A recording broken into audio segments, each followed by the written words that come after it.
As negociações climáticas da COP30 em Belém, Brasil, ficaram desorganizadas após um incêndio no local da cúpula. Todo mundo. O incidente ocorreu no penúltimo dia do evento de 2 semanas. O incêndio causou alarme enquanto as conversas aconteciam, com delegados, observadores e a imprensa correndo para as saídas. As autoridades evacuaram as instalações. Rachel Tang, da CNA, cobre as negociações climáticas e se junta a nós de Belém. Então, Rachel, entendemos que você e sua equipe estavam entre os que evacuaram mais cedo. Nos conte o que aconteceu e qual é a situação atual aí no local. Isso, Julie. Bom dia para você. Aqui já é bem tarde da noite, mas hoje mais cedo, por volta das 14 horas, horário local, eu estava andando pela Zona Azul, que é onde acontecem as negociações globais, bem aqui na cúpula do clima da ONU. De repente, todos começaram a se afastar apressadamente de uma agitação, sem que pudéssemos identificar a causa. E eles começaram a gritar a plenos pulmões, sabe? Corram! E havia muita confusão. E eu me lembro de sentir uma sensação de perigo físico iminente porque, como você sabe, na semana passada, manifestantes invadiram o local e pessoas ficaram gravemente feridas. E foi apenas ao sairmos do local que pudemos avistar nuvens de fumaça a sair do edifício. E foi nesse momento que percebemos que um grande incêndio havia irrompido. Minha equipe estava, na verdade, bem mais próxima do fogo do que eu, e conseguimos algumas imagens do pavilhão da África, que foi atingido pelo fogo no meio do discurso de alguém.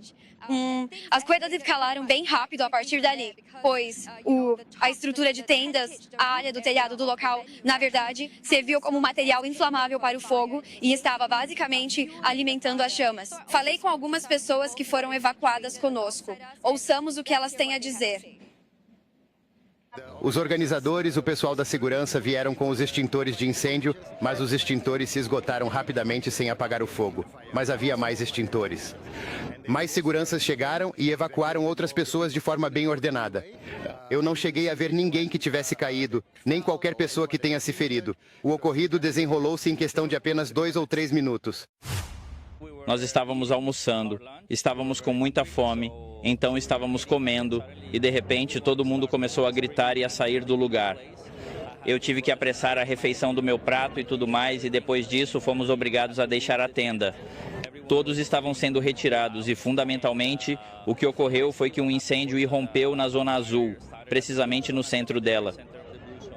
Acredito que foi controlado, mas houve um pouco de confusão. Certo, agora estamos todos a salvo e evacuados do local da conferência.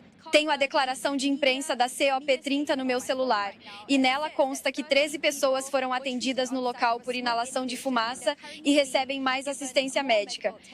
E também diz que o fogo foi controlado em cerca de 6 minutos. Ok, Rachel, que bom saber que todos estão seguros agora. É claro, o penúltimo dia da Conferência do Clima, e mesmo antes do incêndio, esperava-se que as negociações entrassem em horas extras. Então, hora extra para você, desculpe por isso, mas estamos mais perto de ver as partes chegarem a um consenso? Sim, é um momento bastante inoportuno para este incêndio.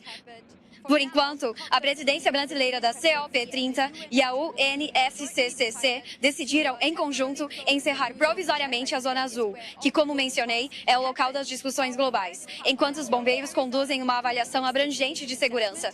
Isto implica que os delegados de todo o mundo estão sem um local para prosseguir com os debates climáticos, resultando na paralisação das negociações sobre o clima. Como você disse, é o penúltimo dia de negociações globais e quase 200 países estiveram discutindo questões como a transição para longe dos combustíveis fósseis, a obtenção de financiamento climático para países em desenvolvimento e como medir o quão prontos os países estão para se adaptar às mudanças climáticas. Mas agora, essencialmente, perdemos um dia inteiro de negociação e isso considerando que já ouvimos que as conversas provavelmente vão se estender por mais um dia, como vimos em COPs anteriores também. Muitos também destacaram a significativa ironia de o fogo ter irrompido na própria cúpula do clima, ao mesmo tempo em que incêndios reais e outros perigos climáticos estão afligindo nações em desenvolvimento vulneráveis, tais como as africanas. Então, o veredito sobre o arranjo e o quanto a cúpula do clima será impactada e estendida ainda está em aberto. Traremos as últimas notícias assim que soubermos. Ok, Rachel, obrigada pela reportagem. Da CNA, ao vivo de Belém, Brasil. Notícia das 6h30. Incêndio de grandes proporções na cúpula do clima COP30 no Brasil. Ao vivo com o repórter político Josh Martin. Josh, delegados australianos estão presentes. Como estão eles? Bom dia, Mon. Estão seguros e localizados, fomos informados.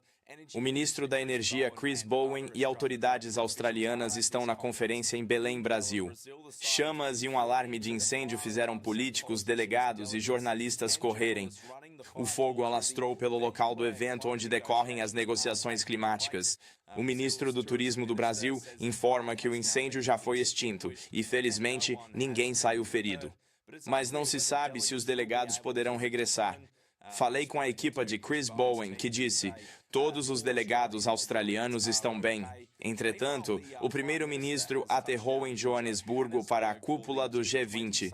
É a temporada de cúpulas internacionais e ele foi recebido por dançarinos e militares sul-africanos. Anthony Albanese buscará um acordo de minerais críticos com a Índia e negociará livre comércio com a União Europeia, mas o presidente Trump está boicotando o evento. Mon, é uma temporada de cúpulas agitada. É verdade, certo. Muito obrigada, Josh Martin. Gente, para trás, para trás, para trás. Para trás. Para trás. Para trás.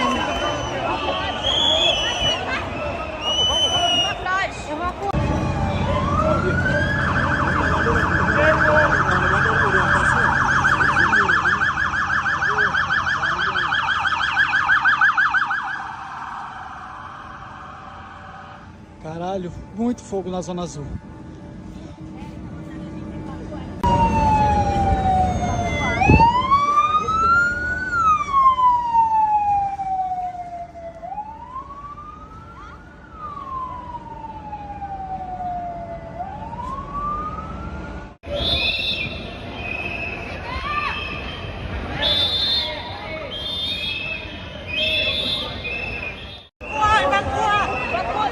Para trás, para trás, para trás. Para trás. Para trás. Para trás.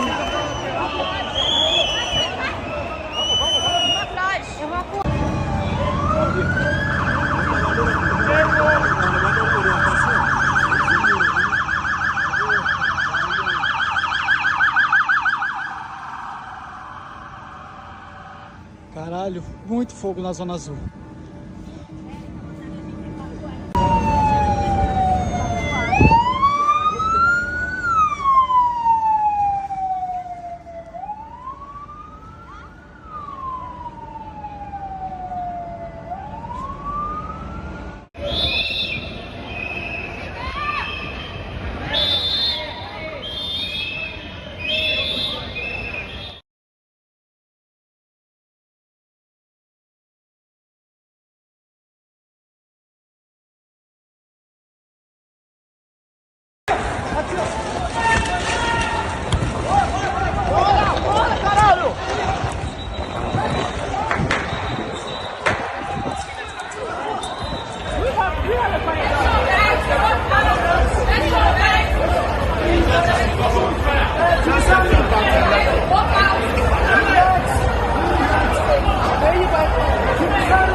Le passeport, le passeport.